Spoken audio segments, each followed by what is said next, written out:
স্বাগত জানাচ্ছি আরএমজি সেক্টরের নতুন আরেকটি ভিডিওতে। আজকের ভিডিওর মূল টপিক হচ্ছে একজন গার্মেন্টস কর্মীর বাৎসরিক 9% মজুরি বৃদ্ধি হলে তার মোট কত টাকা বেতন হবে এবং ওভারটাইমের হার কত টাকা হবে। এই হিসাবটি খুবই সহজ। এই হিসাবটি করতে হলে আমাদের যা করতে হবে, গ্রেড অনুযায়ী যে মোট বেতন আছে সেই বেতন থেকে 2450 বিয়োগ করতে হবে। বিয়োগ করার পর যে সংখ্যাটি থাকবে সেই সংখ্যাটি গুণ 9%, তাহলেই বাৎসরিক বৃদ্ধিকৃত মোট টাকাটি বের হয়ে আসবে। আচ্ছা, এখন আপনারা হয়তো বলতে পারেন এই 2450 টাকা কোথা থেকে আসলো। সাধারণত একটি বেতনের মধ্যে 5টি ভাগ থাকে।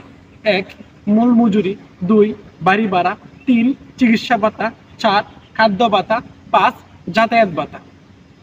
মূলত বাৎসরিক ইনক্রিমেন্ট হয় মূল মজুরি এবং বাড়ি ভাড়ার উপর, যার কারণে ওই ভাতাগুলো বাদ দিতে হয়।